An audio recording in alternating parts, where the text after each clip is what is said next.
हे guys, my name is Jyoti and welcome back to my channel food books and music.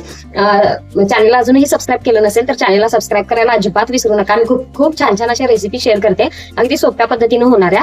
तर आज अशीच एक सोप्या पद्धतीने होणारी आपण रेसिपी बघणार आहे. तुम्ही प्रत्येक वेळी अंड्याची ग्रेव्ही किंवा अंड्याचा रस्सा तो त्याच पद्धतीने बनवून जर कंटाळला असाल किंवा त्याच पद्धतीचं खाऊन कंटाळला असाल तर बॅचलर लोकांनाही अगदी व्यवस्थित पटकन अशी बनवता यावी अशी अंड्याचा मसाला म्हणजे अगदी महाराष्ट्रीयन टेस्टचा अंड्याचा मसाला मी आज बनवणार आहे. अगदी सोपी आणि एकदम सिंपल अशी रेसिपी आहे.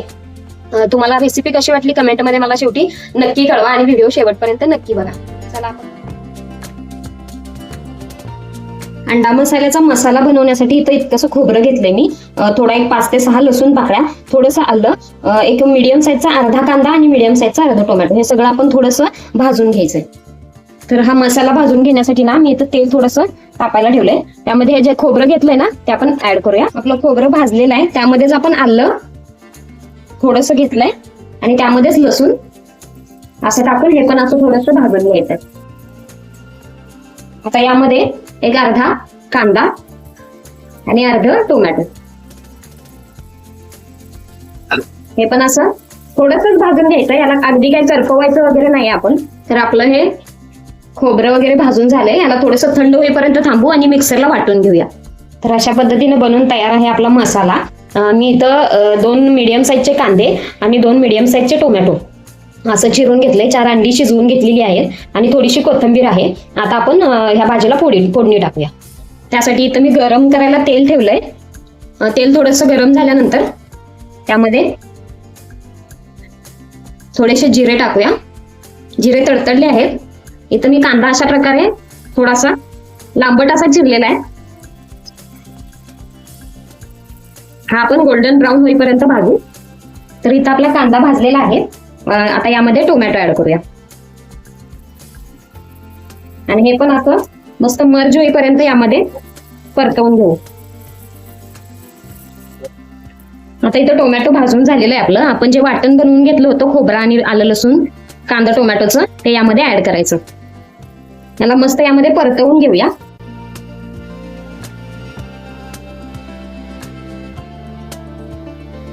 तुम्हाला मसाल्यामध्ये कांदा टोमॅटो भाजून वाटण करायचं नसेल तर फक्त खोबरं आणि आलं लसूण असं वाटण बनवलं तरी चालेल. ते सुद्धा खूप छान लागते चव. हा मसाला आपला भाजून तयार आहे.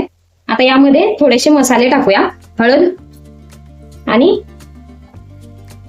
आपला गरम मसाला, थोडासा गरम मसाला टाकलाय.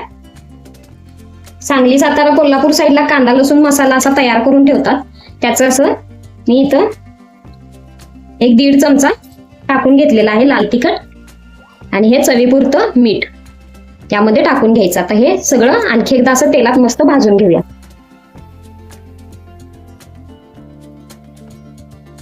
चटणी तेलामध्ये भाजल्यावर ना खूप छान असा वास येतो आणि हे याला खूप छान असं तेल सुटतं. हे बघा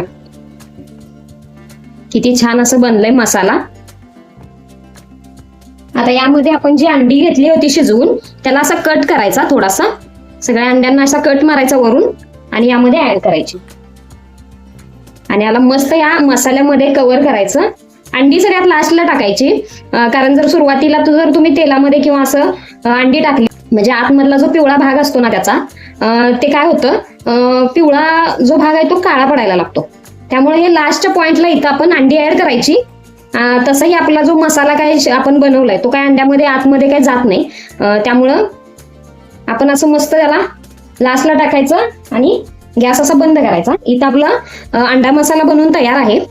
यावरती असं कोथिंबीर टाकून मस्त असा एन्जॉय करा. भाकरी चपाती भात याच्यासोबत खूप छान लागतं. तुम्ही नक्की घरी करून बघा. तर अशा पद्धतीने बनवून तयार आहे आपला अंडा मसाला. व्हिडिओला लाईक कमेंट शेअर करायला अजिबात विसरू नका. रेसिपी कशी वाटली कमेंटमध्ये मला नक्की कळवा. भेटूया नेक्स्ट व्हिडिओमध्ये अशा सोप्या रेसिपींसह. तोपर्यंत बाय.